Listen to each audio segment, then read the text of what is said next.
और जिनिंद का शासन जयवंत होगा। हम लोग क्या, पर्याय नष्ट हो जाएगी। जिन शासन शाश्वत है, शाश्वत था और शाश्वत ही रहेगा। जितने वीतरागी आचार्य अपने शिष्यों को ये उपदेश करें कि बेटे मेरे नाम पर मत जियो, तुम जिनिंद के शासन के नाम पर जियो। महावीर नहीं बचे, ऋषभदेव नहीं बचे, विश्वसार क्या बचेंगे? बचेगा जिन शासन। बोलो जित भाई बराबर। अपने संतान को यही शिक्षा देना कि बेटा मैं जी रहा तब तक तुम मुझे देखो। आचार्य शांति सार की समाधि हो रही थी कुंतलगिरी में, सौम्य सागर जी। पंडित जगन मोहनलाल शास्त्री कटनी से आए, मध्य भारत से दक्षिण भारत। अचानक पंडित की आंखों में आंसू आ गए। बोले महाराज जब आप जा रहे हो, अभी तक कोई प्रश्न होता था, जिज्ञासा होती, मैं आपके चरणों में आ जाता था उत्तर से दक्षिण में। अब मैं किसके पास जाऊंगा? अब मेरा शरण कौन होगा? प्रत्येक मुनि को, किसी परंपरा को ये शब्द सुनना चाहिए उसे। तब आचार्य महाराज ने कहा था कि जगनमोहन आपकी शरण में हूं, पर मेरी शरण कौन है? पंडित विद्वान थे,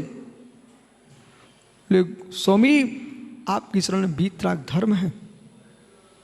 तब आचार्य महाराज ने कहा जो हमारी शरण है ना वही सबकी शरण है, वो भी तुम्हारी शरण है। मैं चला जाऊंगा, धर्म कहीं नहीं जाएगा, तुम उसकी शरण में रहना।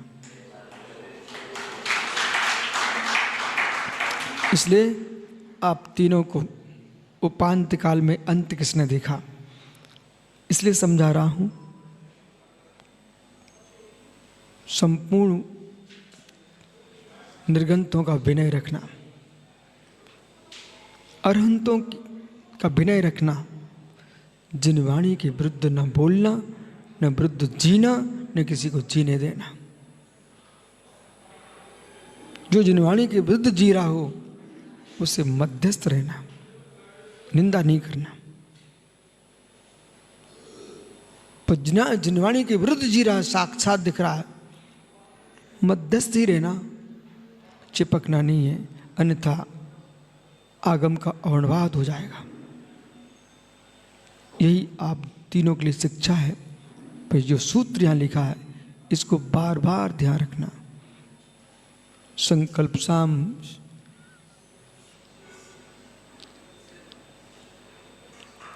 जीवन में इस दृष्टि को ध्यान रखना। आज की तारीख लिख लेना। तुम्हें ये सिखा के नहीं भेज रहे हैं तो मात्र विशुद्ध सार को देखना। तुम्हें ये सिखा के भेज रहे हैं 3 कम 9 कोटि मुनिराजों को देखना। और